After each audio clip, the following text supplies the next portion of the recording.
Salve, saudara dan saudari. Semoga hari ini berkat Tuhan berlimpah atas diri dan keluarga Anda. Sakramen Baptis Katolik adalah sakramen yang menjadi pintu masuk seseorang ke dalam gereja Katolik. Sakramen ini merupakan syarat utama untuk menerima sakramen-sakramen lain di tahap selanjutnya. Sakramen baptis dalam ajaran Katolik memiliki dasar kuat dalam Kitab Suci dan Katekismus Gereja Katolik, KGK.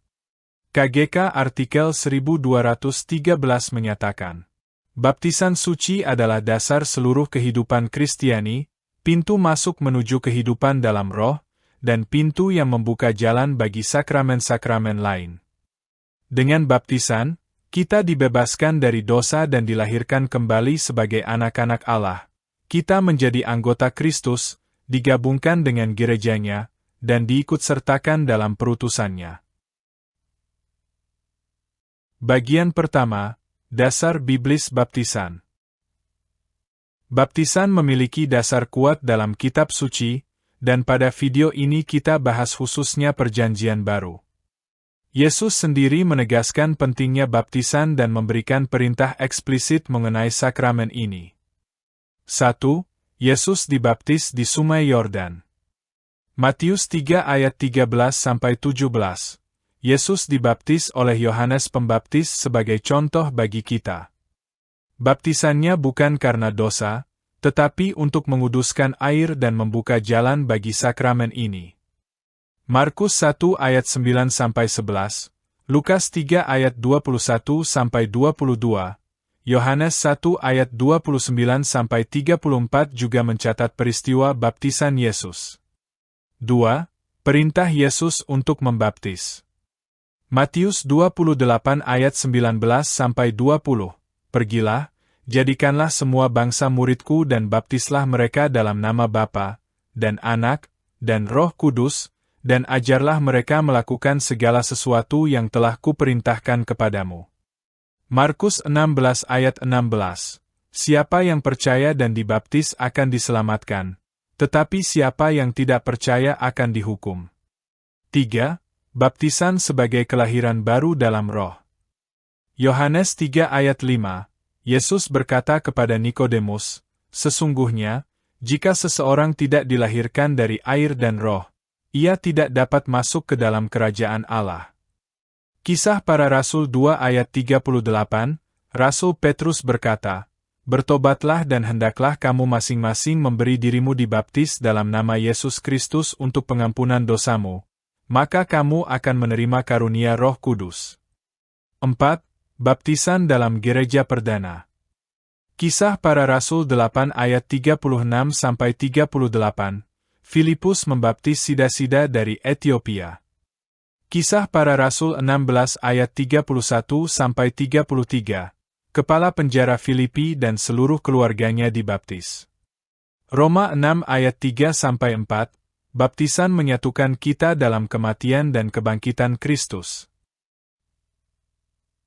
Bagian kedua, makna baptisan menurut Katekismus Gereja Katolik.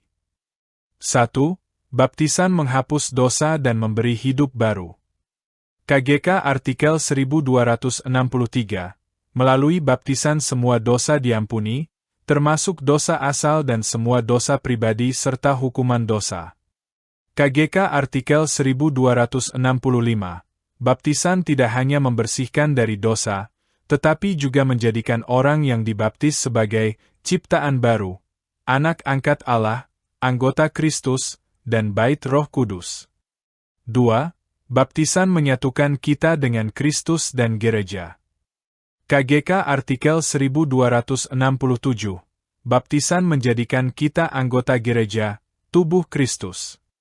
KGK artikel 1271, baptisan membangun persaudaraan rohani yang mendalam antara semua orang Kristiani. 3. Baptisan memberikan karakter tak terhapuskan. KGK artikel 1272, baptisan menanamkan dalam jiwa suatu tanda rohani yang tidak terhapuskan. KGK artikel 1274, Karakter baptisan ini memungkinkan dan mewajibkan orang Kristiani untuk menyembah Allah melalui kehidupan suci. Bagian ketiga, jenis baptisan. Ada berbagai baptisan dalam Gereja Katolik, antara lain. Berdasarkan siapa yang dibaptis. 1. Baptisan anak, infant baptis. Baptisan bayi dalam Gereja Katolik adalah sakramen yang diberikan kepada anak bawah umur, sebagai tanda penerimaan dalam komunitas umat beriman, dan sebagai anugerah rahmat keselamatan dari Allah. Gereja mengajarkan bahwa, sejak lahir, manusia memiliki kodrat dosa asal yang diwarisi dari Adam dan Hawa, sehingga baptisan diperlukan untuk membersihkan jiwa dari dosa tersebut, serta memberikan hidup baru dalam Kristus. Orang tua dan wali baptis bertanggung jawab membimbing anak dalam iman, mengajarkan ajaran Kristiani, dan membantu mereka bertumbuh dalam kasih Tuhan, hingga dapat mengakui iman mereka secara sadar dan pribadi. KGK artikel 1250. Anak-anak juga dilahirkan dengan dosa asal, dan membutuhkan pembebasan melalui baptisan. KGK artikel 1252. Baptisan bayi adalah tradisi kuno dalam gereja, dan diterima secara universal sejak awal zaman. 2. Baptisan dewasa, adult baptis. Baptisan dewasa dalam Gereja Katolik adalah sakramen inisiasi bagi mereka yang dengan sadar dan bebas memilih untuk menjadi bagian dari tubuh Kristus setelah melalui proses katekumenat, yakni pembelajaran dan pendalaman iman. Berbeda dengan baptisan bayi yang mengandalkan iman orang tua dan wali baptis, baptisan dewasa dilakukan atas dasar keputusan pribadi seseorang untuk menerima iman Katolik, bertobat dari dosa, serta berkomitmen hidup sesuai dengan ajaran Kristus. Sakramen ini menghapus dosa asal, dosa pribadi, memberikan rahmat pengudusan, dan menjadikan penerimanya anggota penuh gereja. 3. Pelayan baptisan. Dalam Gereja Katolik, pelayan biasa sakramen baptis adalah uskup, imam, atau diakon, sebagaimana diatur dalam Katekismus Gereja Katolik, KGK artikel 1256. Mereka memiliki wewenang yang sah untuk membaptis, baik dalam perayaan liturgis maupun dalam keadaan biasa, sesuai dengan tata cara gereja. Namun, dalam keadaan darurat, misalnya ketika seseorang berada dalam situasi kritis sebelum kematian, siapapun dapat membaptis, asalkan memiliki niat yang benar, menggunakan air, serta mengucapkan rumusan Trinitaris. Aku membaptis engkau dalam nama Bapa, Putra, dan Roh Kudus. Gereja mengakui baptisan ini sebagai sah, karena keselamatan jiwa lebih diutamakan daripada formalitas ritual. 4. Materi dan forma baptisan. Dalam sakramen baptis Gereja Katolik, terdapat dua unsur utama yang harus dipenuhi agar baptisan itu sah, yaitu materi dan forma. Materi baptisan adalah air, yang dapat digunakan dengan cara dituangkan di atas kepala orang yang dibaptis, infusi, atau melalui pencelupan seluruh tubuh ke dalam air, imersi. Air melambangkan penyucian dari dosa, serta kelahiran baru dalam kehidupan ilahi. Forma baptisan adalah kata-kata yang wajib diucapkan oleh pelayan sakramen, yaitu, Aku membaptis engkau dalam nama Bapa, dan Putra, dan Roh Kudus. Kata-kata ini mencerminkan perintah Yesus dalam Matius 28 ayat 19, dan meneguhkan baptisan dalam iman Trinitaris. Berdasarkan keadaan baptisan. 1. Baptisan air. Baptisan air atau baptisan biasa adalah sakramen inisiasi dalam Gereja Katolik yang dilakukan dengan air dalam keadaan situasi persiapan yang normal sesuai aturan gereja, sebagai tanda penyucian dari dosa asal dan kelahiran baru dalam Kristus. Sakramen ini diberikan melalui pencelupan atau penuangan air di kepala sambil mengucapkan rumusan Trinitaris. Aku membaptis engkau dalam nama Bapa, dan Putra, dan Roh Kudus.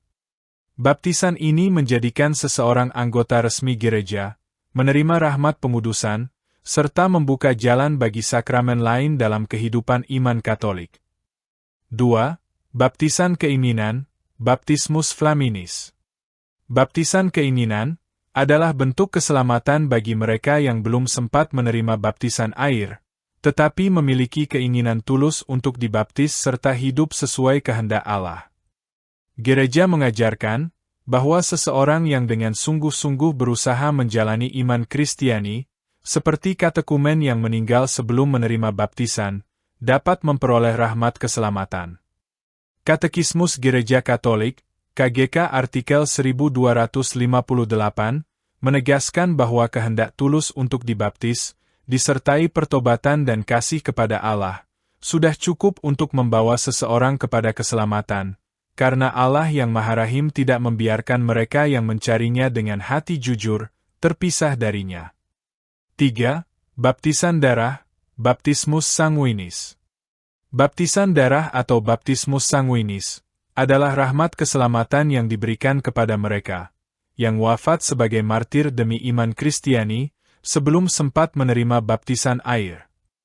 Gereja mengajarkan bahwa pengorbanan hidup demi Kristus menggantikan baptisan sakramental karena kesaksian iman mereka mencerminkan kesatuan penuh dengan penderitaan dan kemenangan Kristus. Katekismus Gereja Katolik atau KGK artikel 1258 menegaskan bahwa seseorang yang menyerahkan nyawanya karena iman, menerima pembaptisan sejati dalam darah, yang membersihkan dosa dan membawa keselamatan. Sejak zaman Gereja Perdana, martir yang belum dibaptis, diakui sebagai bagian dari persekutuan umat beriman di dalam kerajaan Allah. 4. Baptisan darurat, baptisma subitanea. Adalah baptisan yang diberikan dalam situasi mendesak, seperti ketika seseorang berada dalam bahaya kematian dan tidak ada imam atau diakon yang tersedia. Dalam keadaan ini, siapapun yang memiliki niat yang benar dapat membaptis, asalkan menggunakan air dan mengucapkan rumusan trinitaris. Aku membaptis engkau dalam nama Bapa, dan Putra, dan Roh Kudus. Gereja mengajarkan bahwa keselamatan jiwa adalah prioritas utama, sehingga baptisan tetap sah, meskipun dilakukan oleh seorang awam. Katekismus Gereja Katolik atau KGK artikel 1256 menegaskan bahwa baptisan ini memberikan rahmat keselamatan yang sama seperti baptisan sakramental lainnya.